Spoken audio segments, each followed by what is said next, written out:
ગુજરાતમાંથી ઘણા લોકોનું સપનું હોય છે કે એક દિવસ અમેરિકા જવું, અથવા તો જાણવાની ઈચ્છા હોય છે કે અમેરિકામાં ગુજરાતીઓ ખરેખર કેટલા રૂપિયા કમાય છે અને કેવી રીતે કમાણી કરે છે.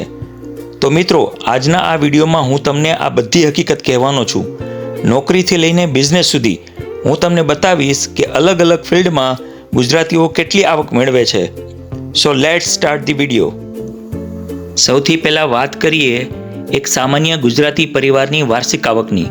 ઘણા ગુજરાતી પરિવારોમાં હસબન્ડ અને વાઈફ બંને જોબ કરતા હોય છે. આ કારણે બંનેની આવક મળીને પરિવારની ટોટલ એન્યુઅલ ઇન્કમ ઘણી વખત 1 થી 1.5 કરોડ અથવા તેનાથી વધારે થઈ શકે છે. સામાન્ય રીતે કોઈપણ ગુજરાતી પરિવારની અંદાજિત ઓછામાં ઓછી આવક 1 કરોડ જેટલી હોય છે.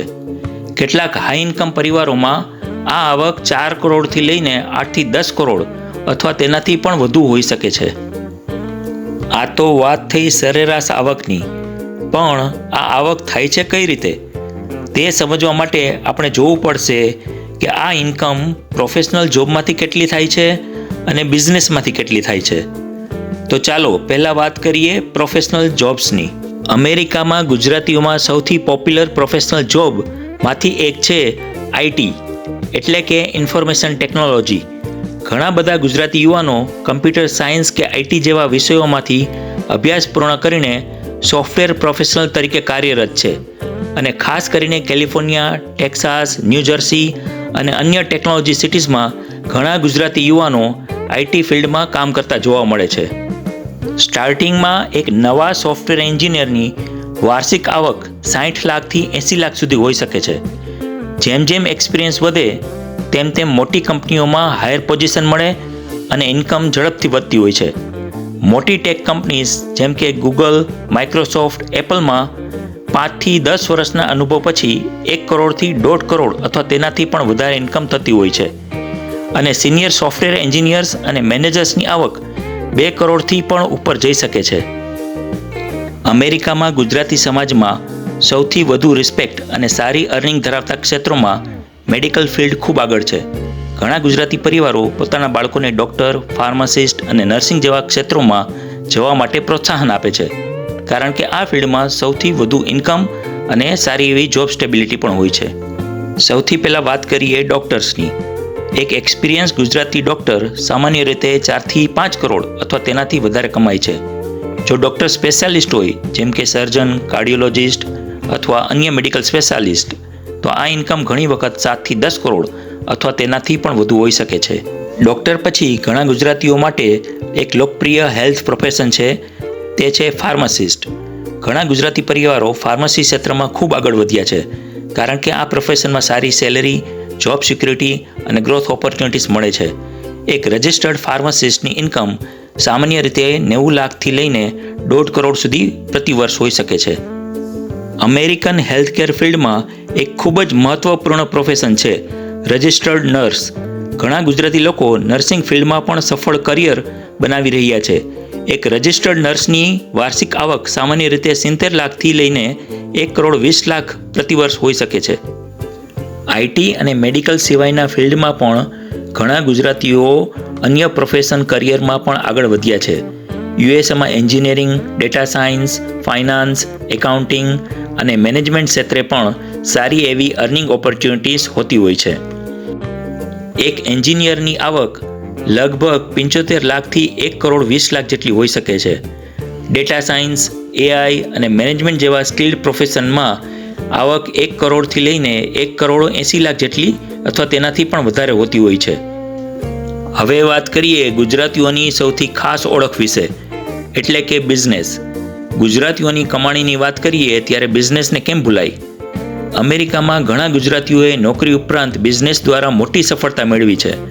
ઉપર દર્શાવેલા પિક્ચરમાં આપણે જોઈ શકીએ છીએ કે ગુજરાતીઓ ઘણા અલગ અલગ બિઝનેસ સાથે જોડાયેલા હોય છે. સૌથી જાણીતા બિઝનેસીસમાં hotel, motel, convenience store, liquor store, restaurant અને ગેસ સ્ટેશન આવે છે. અમેરિકામાં ગુજરાતી સમાજ સાથે સૌથી વધારે જોડાયેલ બિઝનેસમાંથી એક છે હોટેલ અને મોટેલ. ઘણા ગુજરાતીઓએ એક નાના રોડ સાઇડ મોટેલથી શરૂઆત કરી અને આજે સમય સાથે વર્ષો પછી મોટી સફળતા હાંસલ કરી છે. એવા ઘણા બધા ગુજરાતીઓ તમને અમેરિકામાં જોવા મળશે કે વર્ષો પછી એક મોટેલ અથવા હોટેલ પછી 4 થી 5 અથવા તેનાથી પણ વધુ હોટેલ મોટેલના માલિક બન્યા હોય. એક હોટેલ અથવા મોટેલની આવક વર્ષના અંતે 5 કરોડથી 10 કરોડ અથવા તેનાથી પણ વધુ હોઈ શકે છે. અમેરિકામાં ગુજરાતી સમાજમાં મોટેલ કે હોટેલ સિવાયના સૌથી વધારે જોવા મળતા બિઝનેસીસમાં convenience store, gas station, liquor store, restaurants, franchise, logistic અને રિયલ એસ્ટેટ જેવા ક્ષેત્રોનો સમાવેશ થાય છે. ઘણા ગુજરાતી અહીં 7-Eleven કે સર્કલ કે જેવી કન્વિનિયન્સ સ્ટોર ફ્રેન્ચાઇઝ ચેઇન સાથે અથવા ઇન્ડિપેન્ડન્ટ સ્ટોર ચલાવે છે, જેની આવક 2 થી 6 કરોડ અથવા તેનાથી વધુ થતી હોય છે. કન્વિનિયન્સ સ્ટોર સાથે જોડાયેલા સૌથી લોકપ્રિય બિઝનેસીસમાંનો એક છે ગેસ સ્ટેશન. અમેરિકામાં ગેસ સ્ટેશન સાથે કન્વિનિયન્સ સ્ટોર પણ હોય છે, જ્યાં કોફી, અલગ અલગ જાતના નાસ્તા, ઠંડા પીણા જેવી બધી વસ્તુઓ વેચાય છે. બિઝી અને સારા લોકેશનો પર આવેલા ગેસ સ્ટેશનની આવક 6 થી 20 કરોડ અથવા તેનાથી પણ વધારે થતી હોય છે. બીજો એક રિટેલ બિઝનેસ છે લિકર સ્ટોર. અમેરિકાના દરેક સિટીના, ખાસ કરીને ડાઉનટાઉન એરિયામાં ઘણા લિકર સ્ટોર જોવા મળે છે. આ પણ ઘણા ગુજરાતીઓનો મેઇન બિઝનેસ છે, જેની આવક 3 થી 8 કરોડ અથવા તેનાથી વધારે થઈ શકતી હોય છે. હવે વાત કરીએ રેસ્ટોરન્ટ બિઝનેસની. અમેરિકામાં જ્યાં ગુજરાતી વસ્તી વધુ હોય તેવા દરેક સિટી કે ટાઉનમાં તમને ગુજરાતી રેસ્ટોરન્ટ જોવા મળશે. કેટલાક પોતાનું રેસ્ટોરન્ટ શરૂ કરે છે, તો અમુક જાણીતી ફૂડ બ્રાન્ડ્સની ફ્રેન્ચાઇઝ લઈને બિઝનેસ શરૂ કરે છે. ગુજરાતી રેસ્ટોરન્ટ ક્ષેત્રમાં મેકડોનાલ્ડ્સ, સબવે, ડંકિન, ડેનિઝ, ટાકો બેલ કે ડોમિનોઝ પિઝા જેવી ઘણી બધી અલગ જાતની બ્રાન્ડ્સની ફ્રેન્ચાઇઝ ચલાવે છે. પોતાના રેસ્ટોરન્ટ સાથે કેટરિંગ બિઝનેસ પણ હોય છે. એક સારી રીતે ચાલતા રેસ્ટોરન્ટની આવક 2 થી 10 કરોડ અથવા તેનાથી પણ વધુ હોઈ શકે છે. ફૂડ ઉપરાંત શિપિંગ અને સર્વિસ ક્ષેત્રમાં પણ ફ્રેન્ચાઇઝ જેવી કે UPS અને FedEx સ્ટોર પણ ગુજરાતીઓમાં લોકપ્રિય બિઝનેસ છે. કેટલાક એમેઝોન જેવી લોજિસ્ટિક નેટવર્ક સાથે કોન્ટ્રાક્ટ વર્ક પણ કરે છે. આ પ્રકારના બિઝનેસમાં 2 થી 25 કરોડ અથવા તેનાથી વધારે ઇન્કમ થઈ શકતી હોય છે. હવે વાત કરીએ રિયલ એસ્ટેટ બિઝનેસની. કેટલાક ગુજરાતીઓ રિયલ એસ્ટેટ એજન્ટ તરીકે પણ કામ કરે છે, જ્યારે અમુક હાઉસીસ, એપાર્ટમેન્ટ્સ, કોમર્શિયલ બિલ્ડિંગ્સ અને રેન્ટલ પ્રોપર્ટીઝમાં ઇન્વેસ્ટ કરે છે. રિયલ એસ્ટેટ બિઝનેસમાં ઇન્કમ ફિક્સ નથી હોતી, પરંતુ એક સફળ રિયલ એસ્ટેટ એજન્ટ અથવા ઇન્વેસ્ટર વર્ષમાં લાખોથી લઈને કરોડો સુધી કમાઈ શકે છે. અમુક ગુજરાતીઓએ પોતાની IT અથવા તો કમ્પ્યુટર સોફ્ટવેર ડેવલપમેન્ટ કંપની પણ સ્ટાર્ટ કરી છે. નાની IT કંપનીની આવક 50 લાખથી 5 કરોડ, જ્યારે મોટી IT કંપનીની આવક 5 કરોડથી 50 કરોડ અથવા તેનાથી પણ વધુ હોઈ શકે છે. હવે છેલ્લે વાત કરીએ અન્ય બિઝનેસીસની, જેમ કે import export, wholesale distribution, cleaning services, construction, accounting, insurance અને ઈ-કોમર્સ. આ પ્રકારના બિઝનેસીસમાં પણ ગુજરાતીઓ સારી કમાણી કરે છે. આવા બિઝનેસીસની વાર્ષિક આવક સામાન્ય રીતે 50 લાખથી 20 કરોડ અથવા તેનાથી વધારે હોઈ શકે છે.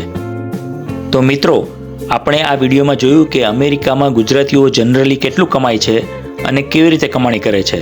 જો તમને અમેરિકાની ગુજરાતી લાઇફસ્ટાઇલ અને કમ્યુનિટી વિશેની આવી માહિતી ગમતી હોય તો લાઇક, શેર અને સબસ્ક્રાઇબ કરવાનું ભૂલશો નહીં.